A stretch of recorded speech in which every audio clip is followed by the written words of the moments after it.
How did Dumbledore know they would try to steal the Philosopher's Stone from Gringotts? Where was the baby? Where did Harry stay in the first hours after Voldemort's attack, before being left at your doorstep? How did Dumbledore quickly realize why Harry survived? What other reasons, beyond the known ones, cause Harry's relatives to hate and mistreat him so much? These are questions that the books don't answer, but that the home box office series might bring us.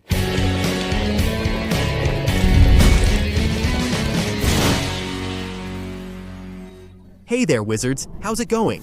The beginning of the story tells of wizards celebrating all over the country the fall of Voldemort. Meanwhile, Hagrid arrives on Privet Drive to meet Dumbledore and leave little Harry at the Dursleys' doorstep. Dumbledore briefly confirms to Minerva what happened to the Potters. That they were dead and Harry had survived. But as for how this had happened, Dumbledore says that maybe they would never know. But then, moving to the end of the book, it's more or less revealed why Harry survived, making it clear that Dumbledore had some suspicions about what might have happened. And he simplifies this by explaining to Harry that his mother left a very strong mark on him, which was love. Her death and sacrifice for him created protection. Next, in the 5th book, Order of the Phoenix, when Dumbledore has a conversation with Harry and tells him everything about the prophecy, it becomes clear that he knew what had happened to Harry. On the first night, the night of the attack, it's very clear. After all, even before leaving Harry at the Dursleys' doorstep, Dumbledore extended the protection spell that Lily sacrificed herself to create, using the blood bond between her, Petunia, and Harry. This way, the moment Petunia accepted Harry, that protection would be sealed. That magic would be sealed, and everyone there would be protected. That way, Voldemort couldn't find, touch, or harm Harry there in that place. So, if Dumbledore cast these spells before leaving Harry there, what actually seals this protection is Petunia herself, accepting Harry. So he already knew that Lily had sacrificed herself to save Harry. That's how Harry survived. In that Order of the Phoenix talk, Dumbledore doesn't tell Harry everything, right? He doesn't tell him he had part of Voldemort in him, a Horcrux Voldemort never intended to create. Dumbledore, on that occasion, he's one of the only ones who is sure that Voldemort hadn't really gone away for good, hadn't been destroyed, hadn't truly died. It's in the next book that the concept of Horcrux is revealed. But since Dumbledore already knew all of this, how did he find it all out? That's where the series can come in. Because Dumbledore, he's really good at finding the answers to things. He's good at putting the pieces of the puzzle together, but he needs the pieces of the puzzle. And that's what we can see, those pieces being revealed. Because it's no use saying, oh no, Dumbledore knew because he's Dumbledore. Or as some people say, oh, it's just plot convenience. No, it's not. It's not. And the clues are being placed throughout the story. At various moments, these pieces of the puzzle, they exist and they might be in the series. One of the main pieces of this puzzle might show up right at the beginning of the series, which is the little piece about Dumbledore's suspicion that Voldemort didn't die. Right there, at the very beginning, when Minerva says she waited there all day watching the Dursleys, Dumbledore asks why she stayed there all day, even though he had already been to about a dozen parties there. A dozen parties celebrating Voldemort's downfall. So, let me ask you, do you really think Dumbledore was going to parties to celebrate? Given he was the most active in fighting Voldemort? During the First Wizarding War, he founded the Order of the Phoenix and led efforts to defeat Voldemort. He quickly sent Hagrid to get baby Harry. So, do you think he was out partying and enjoying himself? Dumbledore, he's very sharp, very much so. He definitely must have stopped by the parties, but not to celebrate and have fun. Dumbledore immediately understood that Lily had sacrificed herself, and that Harry survived because of it. And he realized that Voldemort hadn't been completely destroyed because of one piece, and the piece that fits into this puzzle is Horace Slughorn. He's the key to all of this. Even before he appeared for the first time in the 6th book, even before Dumbledore got that memory from him about Tom Riddle. In the digital book, Hogwarts, An Incomplete and Unreliable Guide, Power, Politics, and Pesky Poltergeists, which is an official and canonical book written by J.K. Rowling, published on the Old Pottermore, there's an entire text about Slughorn, the former head of Slytherin, who was the potions professor at Hogwarts for a long time. And a passage from this text says the following. when Voldemort met a worthy rival when he attacked little Harry Potter. Slughorn was more jubilant than most of the wizarding population. If Voldemort was dead, he reflected, then he hadn't made a Horcrux. Therefore, he, Slughorn, was innocent. It was Slughorn's extreme relief and the disjointed phrases he let slip in his first burst of emotion upon hearing of Voldemort's defeat that alerted Dumbledore to the possibility that Slughorn had shared dark secrets with Tom Riddle. The gentle attempts Dumbledore made to question him, however, made him close up. A few days later, Slughorn, who had already completed half a century of service at the school, handed in his resignation. It's at these points because the timeline is the Philosopher's Stone. This happens in 1981, when Voldemort falls, Slughorn all happy. Dumbledore looks and says, "There's something fishy going on here, huh, my boy?" That's what the series can explore, man. That's it. Those are the points. So, can the series answer the question of how Dumbledore understood Lily's sacrifice? How did he realize that Voldemort hadn't been defeated? Because then he goes deeper into it, right? Dumbledore is sure Voldemort didn't die in the attack on Harry at Godric's Hollow because of the Horcruxes. But then he only gets confirmation that he suspects that Voldemort had made Horcruxes, and more than one.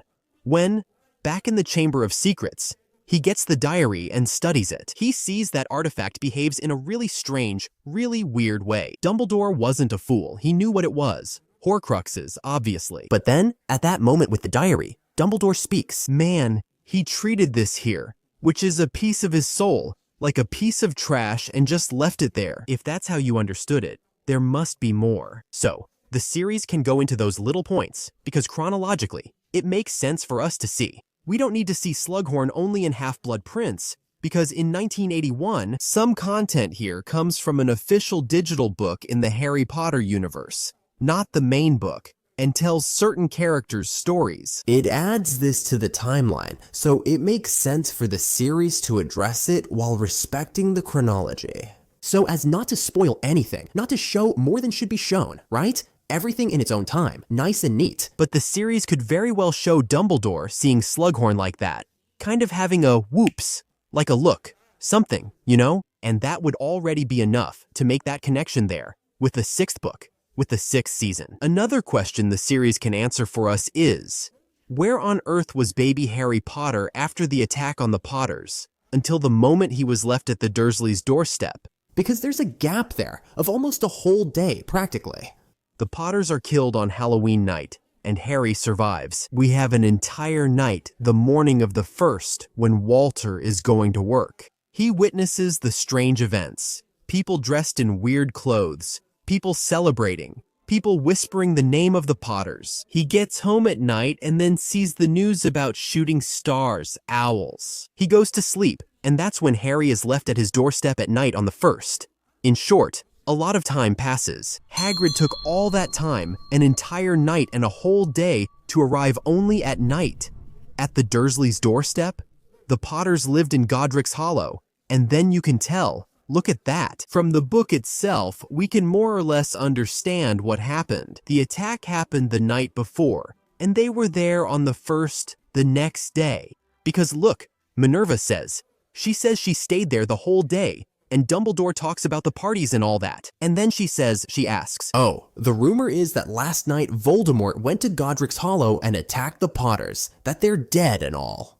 Last night, when Hagrid arrives with little Harry, he says, the house was almost destroyed, but I managed to get him out before the Muggles invaded the place. He fell asleep while we were flying over Bristol. The Potter's house exploded when Avada Kedavra rebounded as Voldemort tried to attack Harry.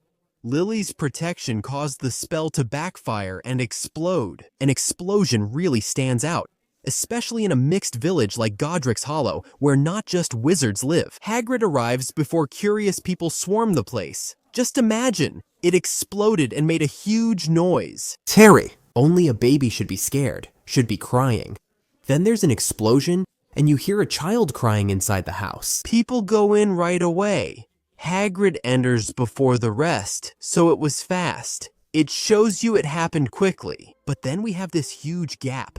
From the moment Hagrid takes Harry until the moment he's left at the Dursleys' doorstep. Maybe the distance between places explains it. Where is Godric's Hollow? The most famous of these semi-wizarding places is probably Godric's Hollow, a village in the west of England where the great wizard Godric Gryffindor was born. And where Bowman Wright, a wizard blacksmith, made the first golden snitch. This excerpt comes from the book A History of Magic when Hermione is reading it to Harry in Deathly Hallows. The exact location of Godric's Hollow in western England, we don't know, but we can narrow down the area on the map a bit more. Because we know, from the Sorting Hat's song back in Philosopher's Stone, that Godric Gryffindor came from the wild moors. He was born in the wild moor, so Godric's Hollow is where he was born. It was a wild moor. That's where the village started to grow. So a wild moor that's in the west of England is Dartmoor. And this place, Dartmoor, was even used in the filming of the series, exactly where Lansley is, which was the town used to film Godric's Hollow. So it could be that this place is both in the real world, where it was used for filming, and in fiction, in the story. That's the location of Godric's Hollow. And if you look at the map, Bristol is out of the way, right? Godric's Hollow is there, in that area of Dartmoor National Park. And Little Indy, which is in Surrey, is way, way, way up there on the map, on the right side. But Bristol is a detour on that route. Hagrid went with a flying motorcycle. Remember that. So he didn't go in a straight line, he didn't fly straight to Surrey. He flew over Bristol because, as he says, the baby fell asleep while we were flying over Bristol. So, what also makes me think is that Hagrid might have stopped along the way because he had the baby with him. He stopped sometimes to change or feed Harry because Harry was attacked. He's a baby, right? He was there. He must have been hungry or something. Maybe that could be it. Maybe. Okay. I'm not saying it's going to be shown, but it would be really interesting to see. It would be really interesting if we saw that happening. If we saw those puzzle pieces coming together, those answers being given. Because we don't have the answer to what happened. That whole route takes at most 4 hours by car, from Dartmoor National Park to Surrey by flying motorcycle. I don't know, but it must be faster.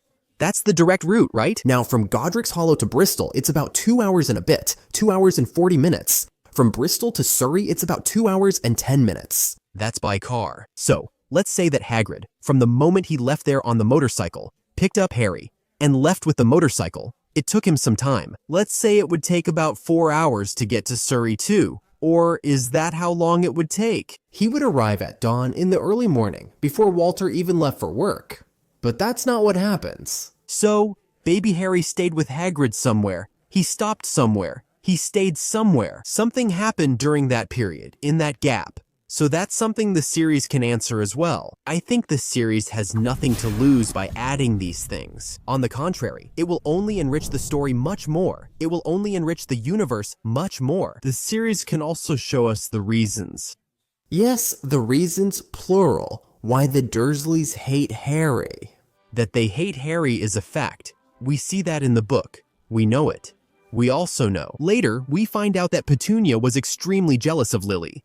She was bitter because she wasn't a witch and envied her sister. She even wrote a letter to Dumbledore trying to go to Hogwarts, you know? But it was denied because she's a muggle. We know that. We find out. The book answers that for us in the last book, in Deathly Hallows. But there are more reasons. It's not just those. Why does Walter, for example, hate Harry? Petunia's hatred comes from bitterness over her sister. But what about Walter? They both share this hatred. The point is, there's a specific reason Walter hated Harry, even before Harry was born, or before Petunia married Walter. Lillian tried to maintain a healthy relationship with her sister, even though they had grown apart. Because Lillian was a witch studying at Hogwarts, and Petunia was a muggle. Petunia was terrified to tell Walter, when they were still dating, that her sister, Lillian, was a witch because Walter was someone who hated anything out of the ordinary. He disapproved of people wearing brown shoes with a black suit. So what would he say about a witch? So, Petunia told him one day, very scared. He was also very scared, very impressed. But he supported Petunia, saying he wouldn't blame her for having a weird sister. But in an attempt to maintain some sort of relationship, Lillian and Tiago, when they were dating and in their last year at Hogwarts during the holidays, invited Petunia and Walter over for dinner. So they could have dinner together.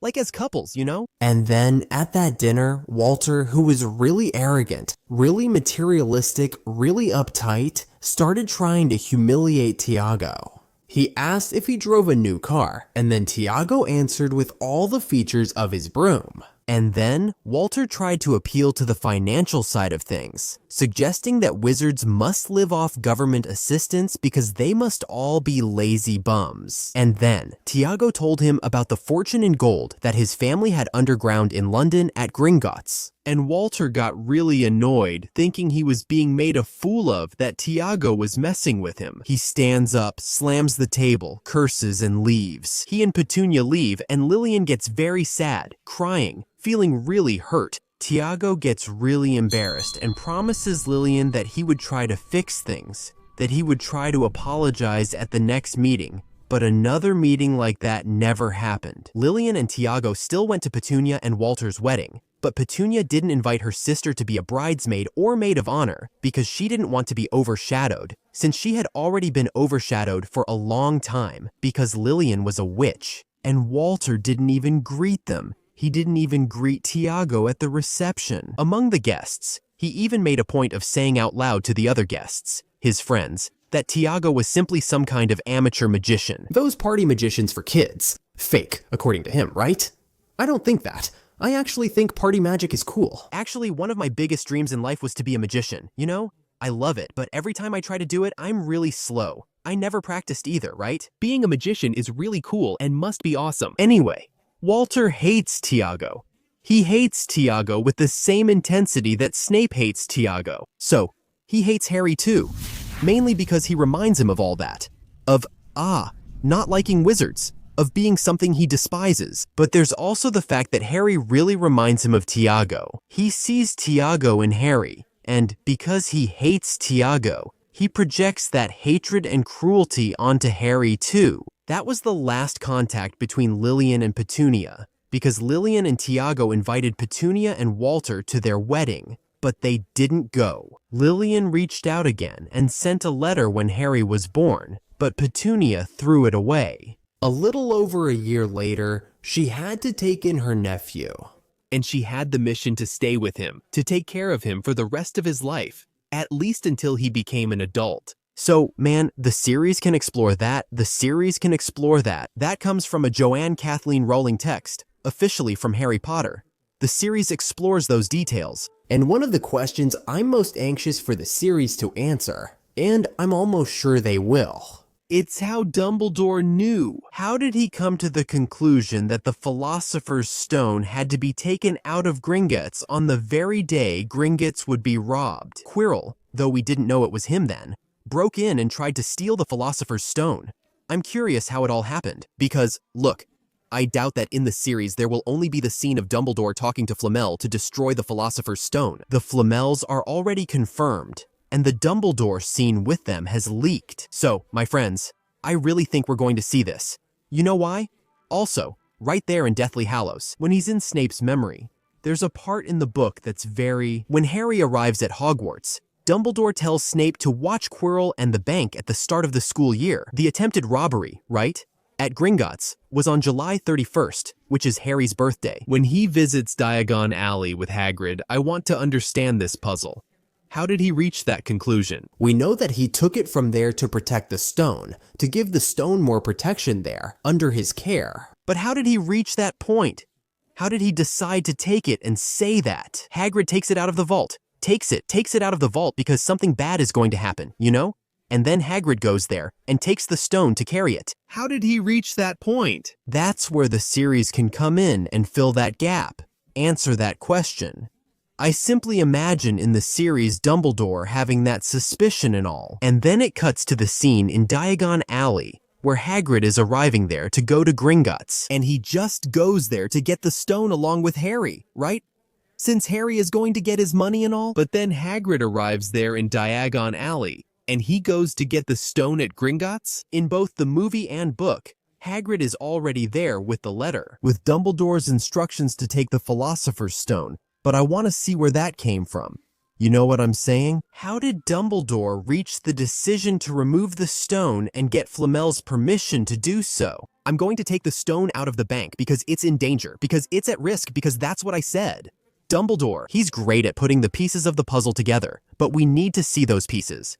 And the series is a chance for us to see those pieces fitting together, you know? Look, all I know is that the more I think about this series, the more excited I get about the huge potential it has to explore everything. And remember, if you got anxious, if you got excited about this, those are my expectations, okay? If it doesn't happen, remember, these are just expectations. These are things I believe could happen, okay? If it doesn't happen, let's not be too sad. Maybe just a little, since that's my expectation. Maybe you'll expect it too, since you might get excited about what I'm saying. The Harry Potter series is scheduled to arrive on home box office in 2027, probably in the first half of 2027, but we still have a long way to go. There's still a lot ahead. There's still a lot of material to come out. There's still stuff. Yeah, it still needs to be released. Official image, poster, trailer, teaser. There's still a long way to go. There's still a lot for us to freak out about, a lot for us to theorize about. Even though it's a story we already know, we have the foundation from the books. But there are things we're definitely going to see, like pieces being put into place. Because, man, there's no point, they're not going to do something exactly like what's in the book, which we already know. Without adding any other point of view, that's practically impossible. If you like this episode, leave a like here. Leave your comment about what you think. What are the other unanswered questions you'd like to see answered in the series? And I'll see you in the next episode. Until then, mischief managed.